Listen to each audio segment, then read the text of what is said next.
recording thing. So let's see. Okay, we're recording. Hi, this is Michelle Weinstein. It's Wednesday, September 19th, and we are on week 3 of Boost Your Business.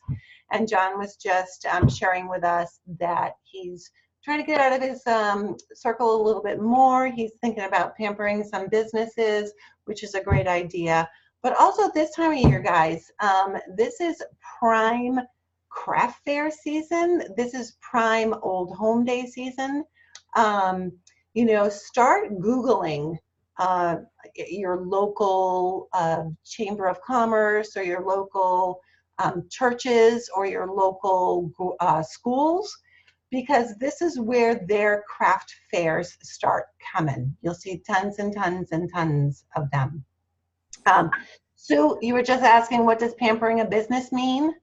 Is that you, Sue? So what this means is that if you go to the dentist or the doctors or the hairdressers or, the veterinarians, you can go in and say, hey, I'm not sure if you knew this, but I'm a Pampered Chef consultant, and I'd love to pick you to be the business I am pampering this week. And they'll go, really? Me this week? And you'll go, yeah, I've never done this before, but you're pampered this week. And what you do is you make up little, and Sue, you love to do this with your little brownie pans, those things you brought to the meeting last week, the German chocolate things. Make little things in the brownie pan or make little mini muffin things and say, okay, I'm going to come back in tomorrow. I'm going to pamper you guys. You're going to bring in a plate of brownies or little mini muffins. You're going to bring in little door prize slips, because what you say is, not only do I pamper you with the food I have, but I also pamper you because someone's going to win a prize. And you leave the food and you leave the door prize slips and you leave little mini catalogs. And you say, great, I'm going to come back in on Thursday and I'm going to collect my empty pan and I'm going to collect all the slips.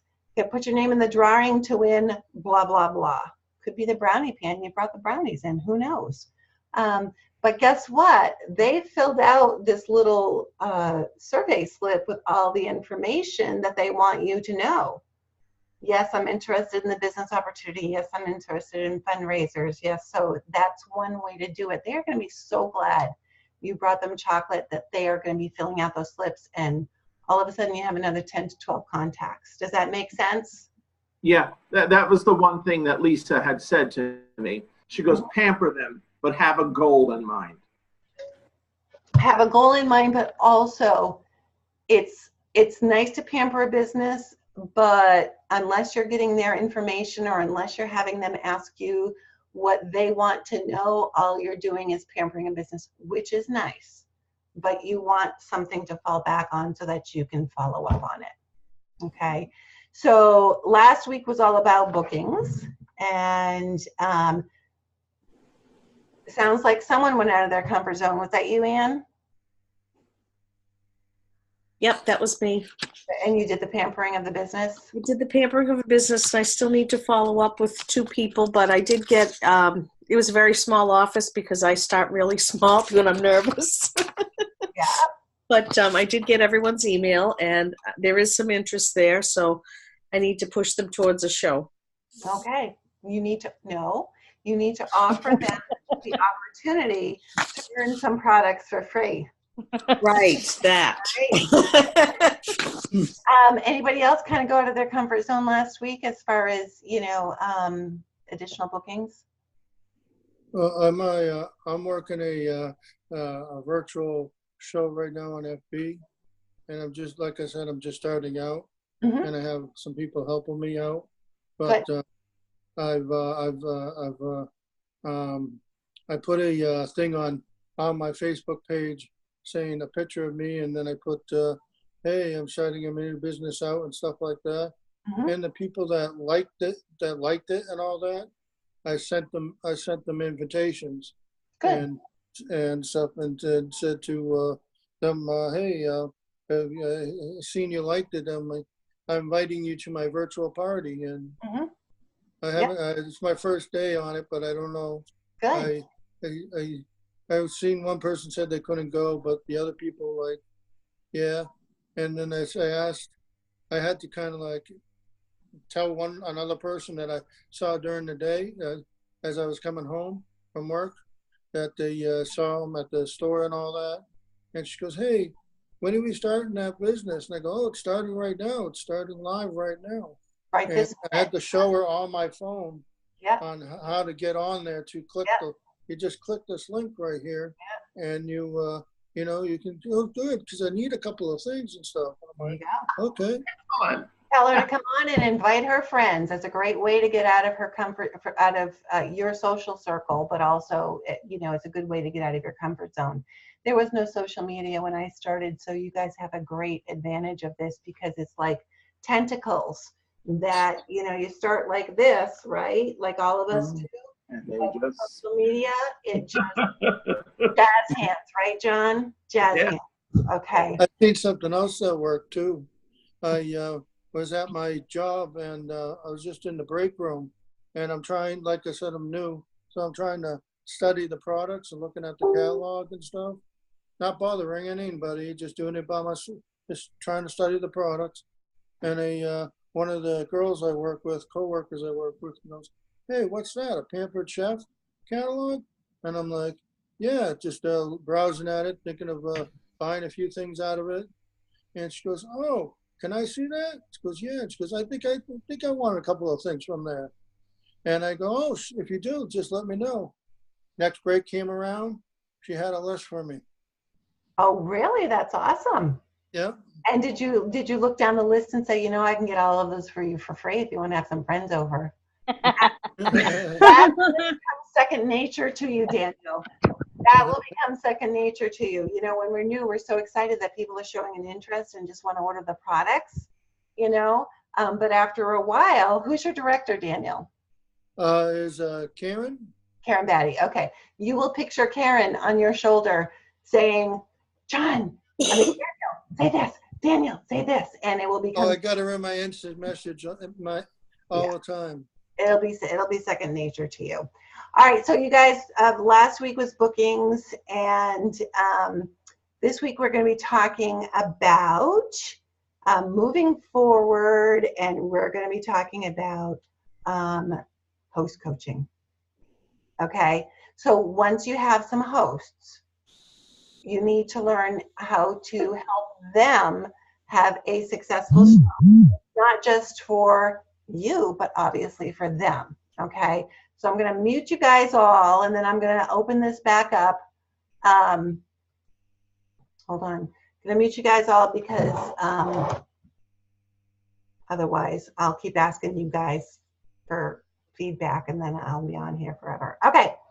So it's all about host coaching. So once we have parties on the calendar, we want to be a great coach to help each host be as successful as they can be.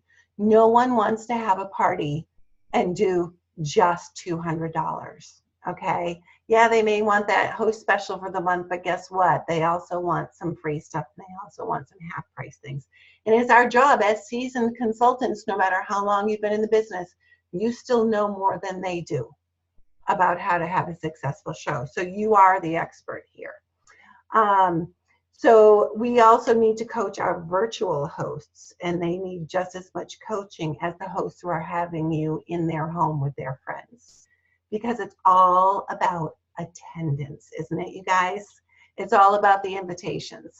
Once you get in front of them, the products sell themselves. But would you rather be selling products and the business opportunity to 15 people in front of you, or an empty chair? Empty chairs don't book shows. Empty chairs don't place orders. Empty chairs don't join your team. So you want to have those chairs filled. So as with the videos on bookings and sales, this week's videos, which I'm sure you guys have, or I'll be sending it to you, will help you with the mindset and how-tos. First of all, you have to get it in your mind that you have a valuable service to offer, right? We're not twisting arms. No, we're not twisting behind their back and saying, you have to have a party with me, all right?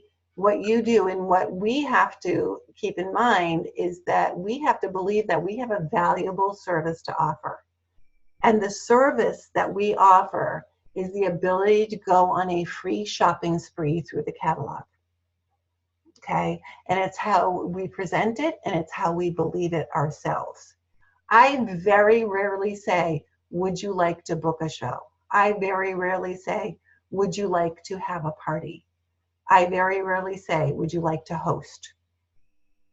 Some people hear the word host or have a party or book a show, and it's just like those little bubbles in the cartoons. This is what pops up over their head. What? You want me to clean my house, put the dogs in the kennel, and get the husband and kids gone to McDonald's for 3 hours while I have women over? Too much work. No, thank you. Okay, and they shut you down before you even go further because this is what they're thinking. However, if you approach them with, hey, I was wondering if you'd like to, invite some friends over so that I can come and practice a recipe on you and treat you to a free shopping spree. All of a sudden, those bubbles are going, field of daisies, free stuff popping out of my head. They're not thinking about their dog or their kids or McDonald's. They're thinking about free stuff in the catalog. Come on over, sweetie, right? Do you see the difference in how the approach is? So believe it yourself, and then you'll be able to sell it to others. Okay, so I want to talk about two things in regards to host coaching. Number one, once you have a host on your calendar, okay, here's your calendar. You got some hosts on there. Okay, woo, I got some hosts. Guess what? I got some hosts. That's wonderful. I know when to be at their house. Woo! But do I just show up on September 22nd and say, I'm here? No. Okay. Remember, it's our job to make sure our host has a good party, not just for what it does for us, what it does for her. She's inviting you into her home, isn't she? Okay, so it's up to us to tell her how to have the most successful party ever. So just like we put our shows on the calendar, so we remember to be there, the same thing is true with host coaching. How you schedule it is up to you, but you should be scheduling your host coaching just like you're scheduling your shows. You can put it on your phone. I have an old, I've got the Android thing. I've got a Google Calendar. Good, yeah, John too. My husband's Google Calendar is on here too. So before I do anything, I pull up the date, see if anything conflicts with what I finally taught him how to do a Google Calendar. And so now we can have all of our schedules. He knows where I am. I know where he is, what night. But you can schedule your host coaching right into your calendar. So if you have a show on the 29th of September, you count back 2.5 weeks prior to that show, and you put on your calendar, Coach Susie, my host for the 29th. Okay, so it's either on this calendar or on your watch that pops up, but schedule that call so you will remember to do it. For example, you can on Sundays host coach all the hosts who have live cooking shows this week. It should be your last call. Call number 3 if you're coaching all your shows this week. And then on Monday, you coach all the shows who have cooking shows next week. And then on Tuesday, you coach all who have cooking shows coming up in 3 to 4 weeks. Remember, if you've taken any of the host coaching sessions on Pampered Chef University, talks about the 3 call or the 3 contact. Okay. You don't just schedule a party, send her a host packet and say, bye-bye, I'll see you on the 29th, right? It's the 2 to 3 contacts between the time you schedule the show and the time you arrive. I have to tell you that there is a fine line between host coaching as a professional and being in contact with your host 2 or 3 times before her party and camping out on her doorstep for 2 weeks before her party because all of a sudden now you think she's your best friend. Okay. Many years ago, I had a consultant who just took host coaching over the cliff, okay? She was calling her host 2 or 3 times a week. And her party wasn't probably for another 3 weeks. She was just overexcited. She took this literally, that she should be in touch with her host constantly. And as a result, she's alienating her hosts. So just think about it, guys. If you have any kind of a home party coming up within the next 2.5 to 3 weeks, would you mind if the consultant called you once or twice to check in? No, you would kind of expect that being in our business. But you wouldn't mind if they called you a couple of times a week until it was time for your party. Okay, got to be professional about this kind of stuff. So make sure you write the calendar dates that work for you. You can put the host initials and whether it's outreach 1, 2, or 3. But the best way I know of to keep track of my hosts is with the host coaching checklist. Who uses it? Okay, I see one hand. Oh, I see 2 hands up. Okay. When I first started, the only hosts on my calendar were people I knew.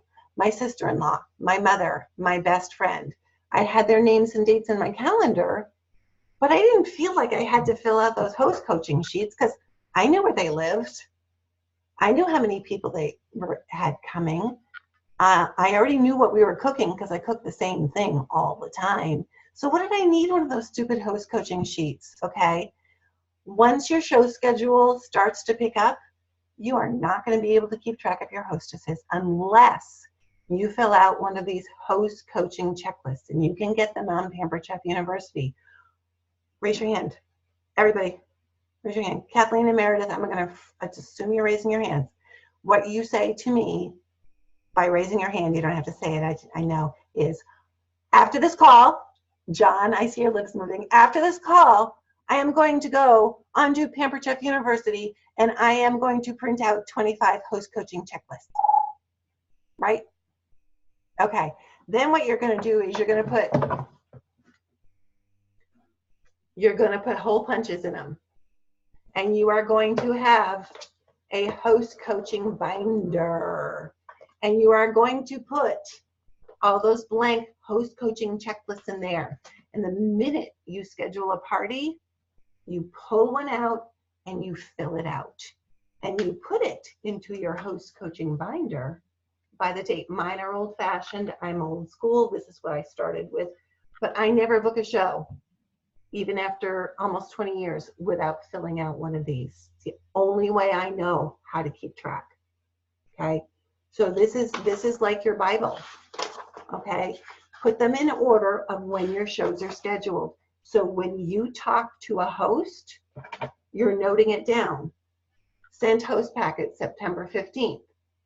Scheduled call for September 20th. Spoke on September 20th. That host coaching checklist is going to have all the words to say for you. So you're going to flip through this and go, oh yeah, I'm supposed to talk to my host. Oh, what am I going to say? It's on there. It tells you when and it tells you what. How much easier can you guys get than that? Right? Okay. I gotta say that is one thing that you guys do for us. Everything is like outlined.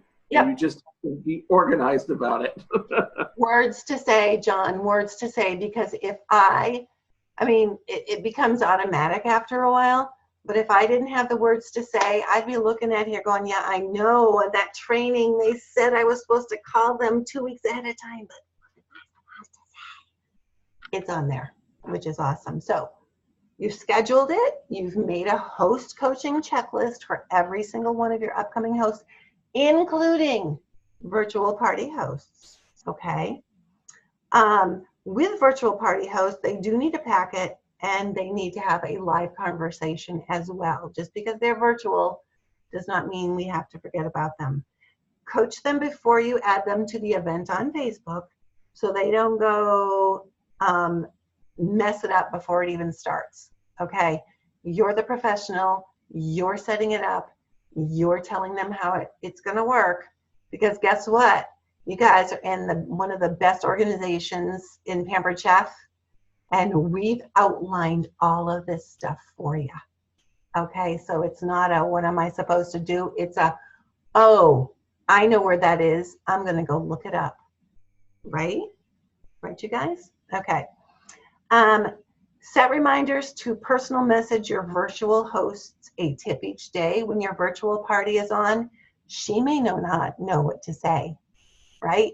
We're encouraging her to be present at the virtual party. I like to tell my virtual hosts, please be present at the party. Please tag your friends. Please say, oh, Sue, this is the can opener you were asking me about, or hey, this is the garlic press that I told you guys that I loved, okay? Please be present at your party. Because if you're not, it's like inviting people over to your house, then going upstairs and closing the bedroom door and watching Housewives of New Jersey or whatever that show is on Bravo. Make sure you are present. I say to my hosts, because these are your guests, okay? They don't know me from a hole in the wall. You're the one that invited them. You're the one they want to hear from as well. So set reminders to message your hosts a tip each day for what she can actually post in the virtual party. You got to think about what system works best for you. Some people are phone calls, some people are private message, some people are text. You know, some people are better on the phone. I know sometimes with text it's short and sweet, but when I actually get them on the phone, I'm better able to explain why you need to be inviting 50 or 60 people to your home for the night of the party. So keep in mind that some hosts will be uncoachable, about 10 to 20%. Either you won't be able to reach them or they won't be receptive to the ideas that you share. Try your best, but don't put the bulk of your effort into coaching hosts like this. I have done almost 2,700 shows, okay, in my lifetime.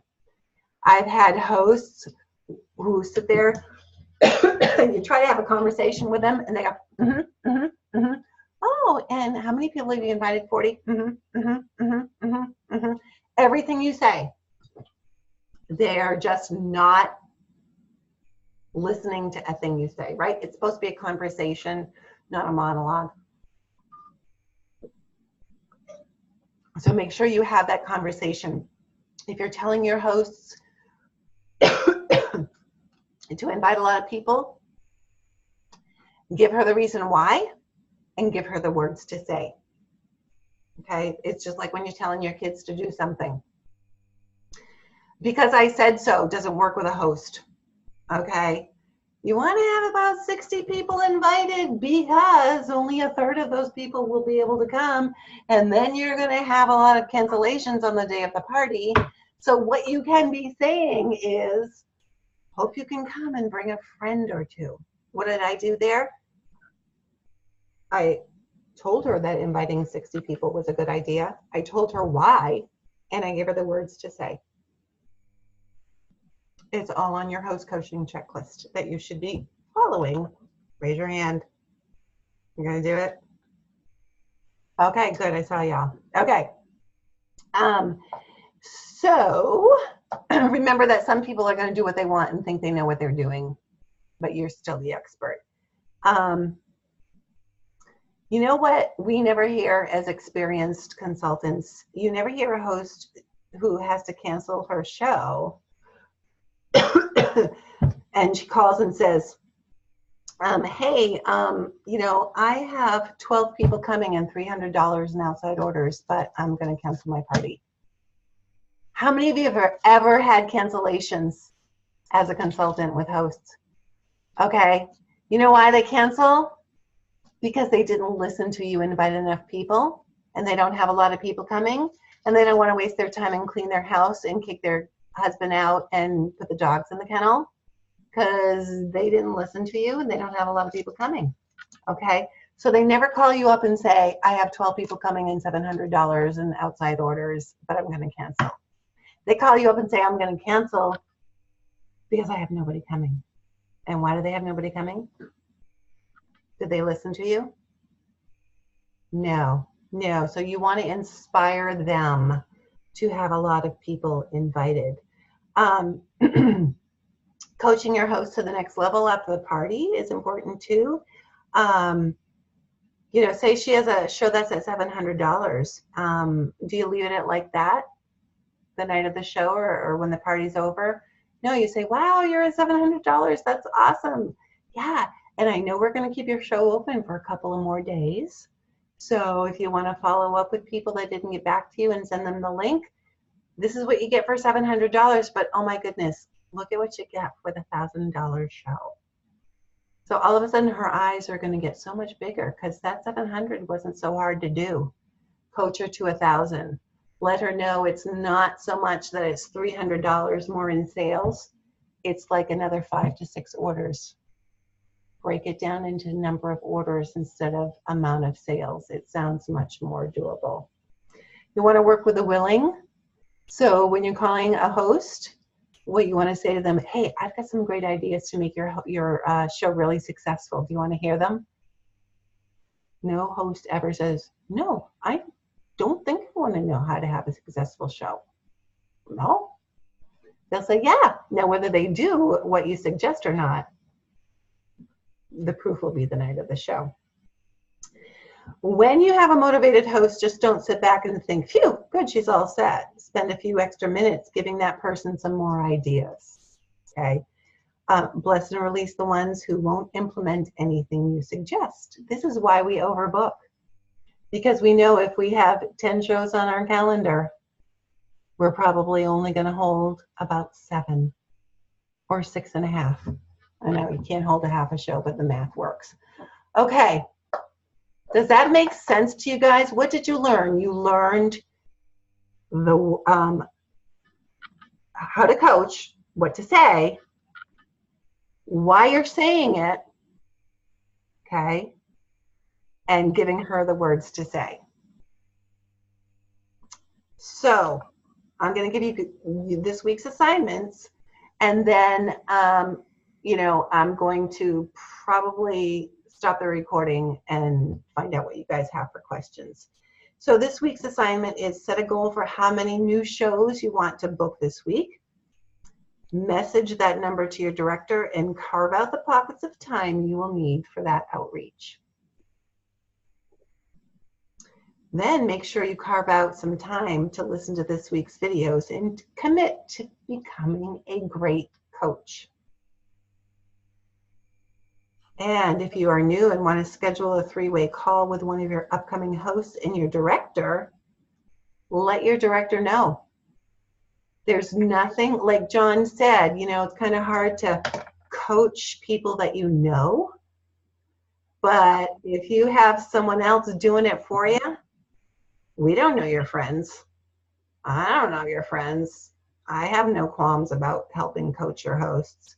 And you can kind of hear how it sounds. Okay, so I'm going to stop the recording right there because we're at 8:33, but I am more than happy to stay on to see what you guys have for questions or comments.